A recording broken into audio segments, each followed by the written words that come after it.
Hello everyone. So do you guys know हमारे planet पर 80% of animal species जो है वो क्रीप, क्रॉल और फ्लाई कर सकती है।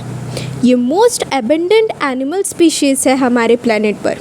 इन एबंडेंट स्पीशीज़ को हम आर्थ्रोपॉड्स के नाम से जानते हैं। The word arthropod is derived from Greek word in which the word ortho means jointed and pods means appendages. Arthropods को फाइलम आर्थ्रोपोडा में इंक्लूड किया गया है, जो कि एक लार्जेस्ट फाइलम है एनिमल किंगडम का। इस फाइलम में scary spiders, poisonous scorpions, lobsters, grey fishes, millipedes, centipedes और obviously most versatile insects include होते हैं like cockroaches, beetles, bees, ants and butterflies. Arthropods जो है they are the most successful animal species. तो आज के इस वीडियो में हम आर्थ्रोपॉड्स के उन फीचर्स के बारे में जानेंगे जो उन्हें सक्सेसफुल बनाते हैं। तो चलिए सबसे पहले आर्थ्रोपॉड्स की बॉडी से शुरू करते हैं। तो आर्थ्रोपॉड्स जो है उनकी सिमेट्री होती है वो बायलैटरल होती है। ये बायलैटरल सिमेट्री के वजह से आर्थ्रोपॉड्स जो है वो इजीली मूव कर सकते हैं। Bilateral symmetry helps in easy movement and it also enhances the ability to see and move. Arthropods की बॉडी एक distinct head, thorax and abdomen के साथ ही सेगमेंटेशन को भी शो करती है। This segmentation helps in traveling of organisms and protecting organs from getting damaged. For smooth locomotion, a pair of legs is attached in each segmentation. In some arthropods, legs के जो number है वो 100 तक के vary हो सकते हैं, जिन्हें हम मिलीपेड्स कहते हैं। These segments are covered and protected with hard exoskeleton made up of chitin. And ये जो काइटिन होता है स्टूडेंट्स, ये केमिकली सिमिलर होता है प्लांट सेल वॉल के सेलुलोज से। Chitin and cellulose both are the types of sugar.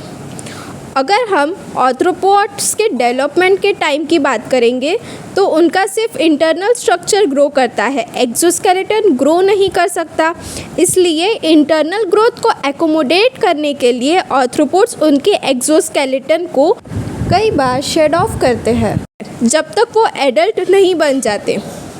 Exoskeleton की जो शेडिंग प्रोसेस होती है इसे ही हम क्या कहेंगे स्टूडेंट्स, मोल्टिंग या एक्डाइसिस कहेंगे। The process of shedding of exoskeleton is known as molting और ecdysis.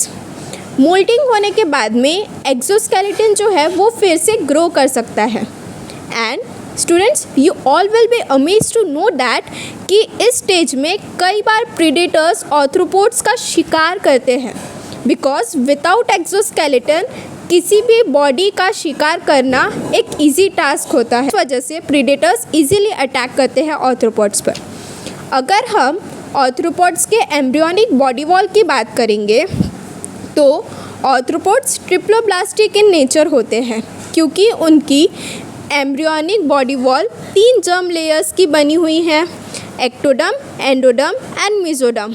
और इनके अलावा आर्थ्रोपॉड्स जो है वो सिलोमेट्स भी होते हैं, उनमें ट्रू सिलोम प्रेजेंट होता है। ट्रू सिलोम या बॉडी कैविटी की हम बात करेंगे तो वो प्रेजेंट होता है, इसलिए हम आर्थ्रोपॉड्स को सिलोमेट्स भी कहते हैं। आर्थ्रोपॉड्स का जो सिलम होता है वो ब्लड से भरा होता है, इसलिए उसे हम हीमोसेल कहते हैं, in which the haem represents the blood whereas the cell represents the cavity.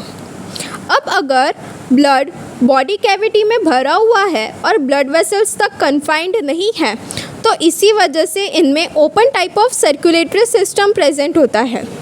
तो चलिए अब आर्थ्रोपॉड्स के रिप्रोडक्शन के बारे में जानते हैं। मोस्ट आर्थ्रोपॉड्स जो होते हैं वो ओविपेरस या एग लेइंग होते हैं, लेकिन जैसे कि कुछ स्कॉर्पियंस की अगर हम बात करेंगे तो वो विविपेरस होते हैं। It gives birth to young once.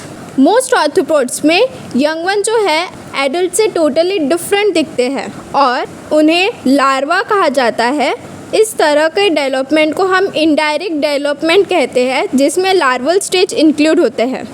वो प्रोसेस जिसमें लार्वा मल्टीपल इंटरमीडिएट प्रोसेस के थ्रू एडल्ट में कन्वर्ट होता है उसे हम मेटामॉर्फोसिस कहते हैं। भाई अगर हम स्पाइडर्स एंड स्कॉर्पियंस की बात करेंगे तो यंग वंस एडल्ट का ही स्मॉलर वर्जन्स होते हैं। इनमें कोई लार्वल स्टेज नहीं होती है, इसलिए इनमें डायरेक्ट डेवलपमेंट होता है। तो आर्थ्रोपोड्स के लाइफ साइकिल एंड कैरेक्टरिस्टिक्स के बारे में बस इतना ही। सो स्टूडेंट्स, चलिए अब हम आर्थ्रोपोड्स की क्लासेस के बारे में जानते हैं। On the basis of number of pair of appendages and body segments, arthropods are classified into 4 classes. So, one is crustaceans. इसमें many pairs of leg रहेंगे and 2 body segments रहेंगी। एग्जाम्पल में आ जाएगा prawn। सेकेंड है myriapoid, जिसमें हमारे पास में multiple pair of leg होंगे एंड 3 बॉडी सेगमेंट होगा। एग्जाम्पल में आ जाएगा सेंटिपिड्स। क्लास 3 विल बी इंसेक्टा, जिसमें हमारे पास में 3 पेयर्स ऑफ लेग आ जाएगी एंड 3 बॉडी सेगमेंट आ जाएगा। Example is house fly. And class 4 is Arachnida, जिसमें 4 पेयर्स ऑफ लेग आ जाएंगे एंड 2 बॉडी सेगमेंट्स आ जाएंगे। Example will be spider. ठीक है स्टूडेंट्स, तो आज के वीडियो के लिए बस इतना ही। नेक्स्ट पार्ट हम वीडियो के नेक्स्ट लेक्चर में कवर करेंगे। Thank you. If you like the video, please like, share and subscribe our channel.